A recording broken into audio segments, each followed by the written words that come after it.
vous enlevez les 545 officiers tout rwandais des FARDC, il n'y a plus de crise. Voilà la solution. Par l'élection, par les concertations, le dialogue. On en a eu combien de dialogues? J'en ai compté 54, qui n'ont abouti à rien. Donc, la MONUSCO et l'ONU et la communauté internationale admettraient pendant une seconde que la crise congolaise est de type ethnique, qu'il n'y a pas de Tutsi rwandais. Pour ceux qui connaissent un peu l'histoire, c'est une insulte. Il n'y a pas de Tutsi congolais, bon Dieu.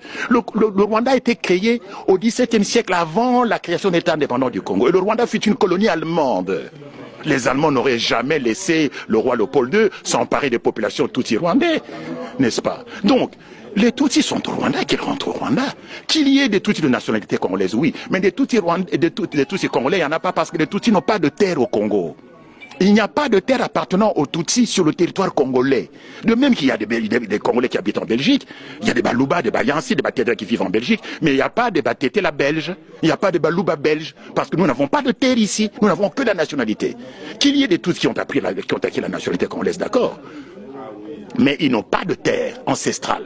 Nous avons la liste, qui se trouve ici d'ailleurs au musée de Tervuren, de toutes les ethnies bantous qui ont cédé leur terre au roi Léopold II pour constituer l'État indépendant du Congo. Parce que l'État indépendant du Congo, l'EIC, contrairement aux autres pays africains, a été créé par fusion de terres, par addition de terres, appartenant à une quinzaine de royaumes et d'empires et à quelques centaines de communautés traditionnelles africaines bantous.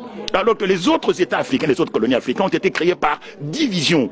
Nous, c'est par fusion, par addition des terres. Et quand vous regardez les gens dont on a additionné les terres, il n'y a pas de terre de Bami Tutsi rwandais. Il n'y en a pas. Et donc, ceux qui prétendent, les gens qui écrivent ici dans les médias, il y a une consoeur journaliste du soir qui parlait de Banyamulenge et des Tutsis congolais. Mais c'est du n'importe quoi. Madame Cross. Je ne cite pas de nom, c'est même pas elle là d'ailleurs. Il y en a même une qui est beaucoup plus âgée qu'elle, qui raconte n'importe quoi sur... Je vois oui, bien sûr. Donc, il n'y a pas de Tutsis congolais. De même qu'il n'y a pas de Batété là, belge.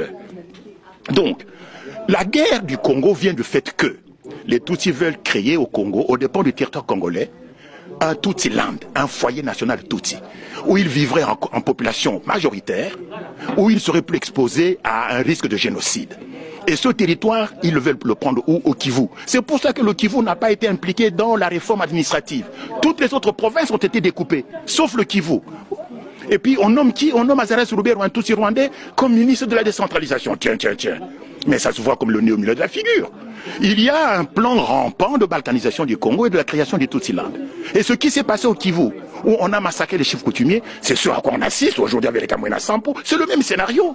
Donc la crise congolaise est de type ethnique. Et le reconnaître, ce n'est pas faire preuve de tribalisme, c'est en finir une bonne fois pour toutes avec le mensonge et l'hypocrisie.